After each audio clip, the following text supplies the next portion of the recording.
Welcome to the Comic Book Girl 19 show! Welcome! And today we're going to talk about comics for Nooblers. That's right. Have you ever wanted to get into comic books but didn't know where to start? This is going to be your how-to guide.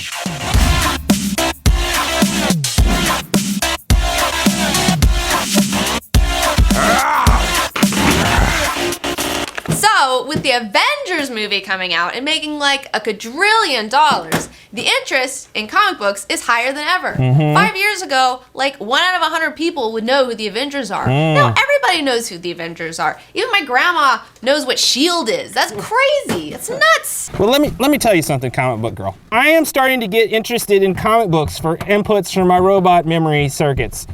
But how do these comic books compare to the movies that I like? I mean, aren't comic books really just made for kids and unintelligent robots? Well, when comic books first started out, they kind of were written for kids. They were very, very simple. But now I feel like comic books have really grown up with our generation. I mean, a lot of our viewers were teenagers in the 90s.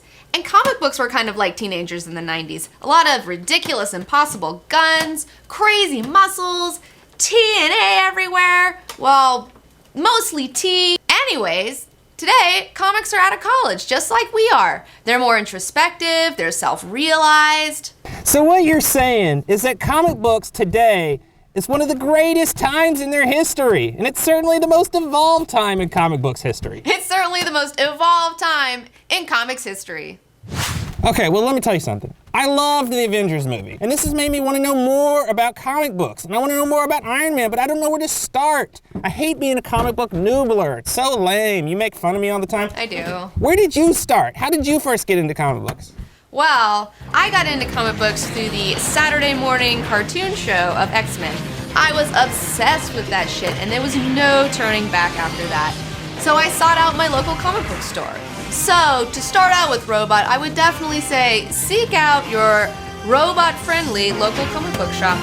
Yeah, you know what? I want to get into some like badass shit. I want to start reading something that's really cool. But you know what? I did go to a comic book store, and I looked at the shelf, and there were all these comic books. There's like hundreds of titles, and I don't even know which ones Iron Man are in.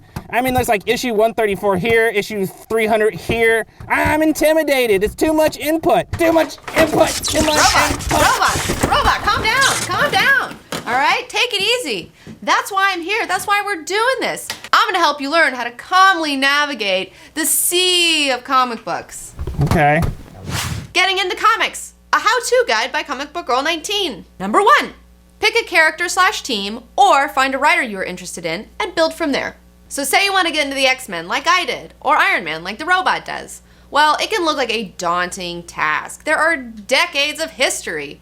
Well, I know this sounds obvious, but Wikipedia is the perfect way to get caught up on a team or character's history without having to read like 50 years worth of shit. I mean, look, on Iron Man's Wikipedia, they talk about his conception, what he was up to in the 80s and 90s, the 2000s, and then it breaks it down even further with his role in recent Marvel events that you need to know about, such as Civil War and the Fear Itself storylines. I mean, if you want to read the shit from the 60s or Civil War, that's great. Go for it. Definitely pick up the essential books for the older stuff and the trades for the newer stuff. But if you don't have time and you just want to jump into what's going on right now, Wiki is the way to go. You can learn everything you need to know in like 30 minutes. Finding a writer you like is an awesome way to generally guarantee a pleasurable reading experience. And it may also introduce you to characters and teams that you never even expected to read.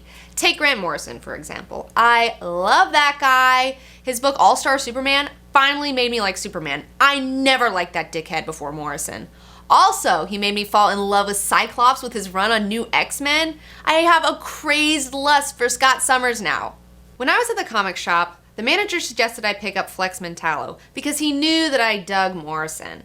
And I'll be damned if it wasn't the best comic I've ever read, okay? So check out my list of badass comic writers I've posted on my Facebook page to find your new favorite writer today. Number 2, decide what type of a reader you want to be. A monthly issue reader or a trade paperback reader. There are ups and downs to each one. I am a monthly issue reader. I pick up my monthly titles every Wednesday, the day when comics come out. Right now is a great time to get into reading monthlies, especially with DC's New 52. You can pick up a trade of the first 6 issues, buy a few back issues, and bam, you'll be all caught up. reading monthlies every month. Also, if you want to go all monthly, you have to find a local comic book shop that you like, one that gives you the good vibes, because there is a lot of crappy ones out there where people are weird and snooty, okay? I consider my comic shop, Earth 2, as a safe house. I go there not only to buy my shit, but also to bitch and banter and have a great time with my friends, talk about X-Men, whatever. Plus, I get good suggestions from the people that work there, okay? They let me know about cool new titles that are coming out, and they also tell me about toys and posters, and they have all this other crazy stuff there that I would have never known about otherwise. It's just a great experience. Or you can choose to be a trade paperback person, someone who waits for issues to be collected into a book format.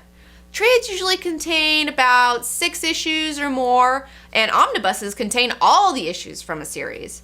Trades are great because you don't have to deal with these willy-nilly comics or bags and boards, but you do have to wait for them to be published after the issues have already been put out. Mainstream publishers like Marvel and DC are pretty good about putting their trades out in a timely manner. But indie publishers sometimes take longer than you might want to wait, and sometimes they don't ever publish a trade and you'll have to wait forever. Also, you don't have to go to a comic shop to buy your trades. You can go on Amazon, and sometimes you're gonna have to go on Amazon. You're not gonna have a choice because they're not gonna have what you need. But you'll definitely miss out on a whole comic book nerd experience if you go that lonely route, and that's such a bummer. Quick tip, if you decide to get out of your little Noobler shell and go to the comic book store, try not to go to the giant mega comic book store in town, okay? Because that shit can be really overwhelming, even for me. You might want to try to find a smaller venue where you can get the attention of one of the 3 guys that work there, so if you have any questions or you need help, you can get it.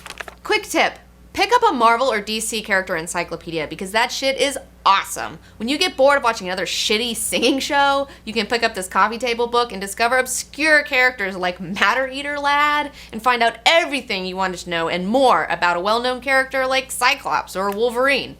They're all in there. I know! I'd much rather read a Marvel encyclopedia than watch all the crap TV they have on now. I mean, it's all this American Idol, all these shit reality shows that appeal to the least common denominator, all this mainstream stuff. I wish comic books would come out of the shadows and be more mainstream. I wish they would kick Kim Kardashian's fat ass to the moon. Fuck yeah, I'd rather watch Keeping Up with the Captain Britain Corps. Well, not really, but still, you know what I'm saying. Right, well, point being, I wish comic books were more mainstream. Well, you might wish they were more mainstream, but I'd never want them to do that. I don't ever want them to be overpopularized. In my opinion, it's a good thing that comics aren't bigger than they are. I don't mind the movies and cartoons. Hell, that's how I got into comics. But I like being a part of the culture that actually reads comics. You have to earn your knowledge and craft your opinions. I was awarded cool points at the comic book store the other day for knowing and loving Bill Sienkiewicz's artwork, and that made me feel extra rad. Becoming a part of this culture definitely takes an effort, I'm not gonna lie, but it's work that I enjoy doing.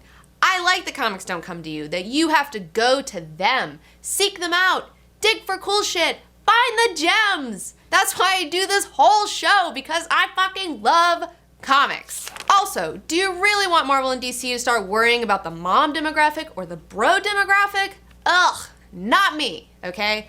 I want to keep those assholes solely worried about the comic book nerd demographic. Otherwise, this shit's gonna get watered down and ruin an important part of my life. I mean, comics have gotten me through some of the roughest times growing up and still today. Alright, so imagine your mom calling you, wasting your Boost Mobile minutes, okay, asking you what the difference between shield and sword is, okay? That shit would get so annoying. You wanna hear your mom say, I don't like that Emma Frost that Cyclops is dating. She's such a bitch and she wears those slutty clothes. I liked it much better when he was with Jean. She was a nice girl. I don't want comics to end up like Facebook, okay? It started out all right. It was you and your friends showing pictures of you and everybody high-fiving. Now your fucking mom and your dad and some weird great uncle you never even heard of are on there. It's awful. There's advertisements everywhere. I don't want any of that. Like, there's all these people posting pictures of food and babies. It's like baby book. I don't want comics to turn into that. It's a weird paradox. On the one hand, it sucks that comics aren't bigger. The big two can take more chances on weirder books, pay artists and writers more, but on the other hand, because comics don't pay the big bucks like movies and TV, that leads me to believe that the people who work in the industry do it because they love it. Take Joe Hill and Joss Whedon. Those guys don't need to write comics. They make a great living. But they write comics because they love comics. And that's great for the medium. And that's great for me and you. Geez, I never thought about it like that. You know what? You've helped me out a lot today, Comic Book Girl 19. My robot circuits feel much better. You're welcome, Robot. I'm glad to be of service. And hey, everybody, don't forget to check out my mad guest co-hosting skills on Mask and Cape on Stan Lee's channel, World of Heroes. And also, don't forget to subscribe and check out my Facebook page and like that motherfucker. Next, I'm going to talk about my ex-crush, Kid Omega. Next up, I'm going to spotlight the awesomeness of Flex Mentallo and the brilliance of the Grant Morrison-Frank Quitely team-up. Cast your mind. Think about your mom calling you up, wasting your anytime minutes. Like assuming you have a shitty cell phone, you know? Wasting your Boost Mobile minutes. Okay, all right. Jar Jar is the key to all of this.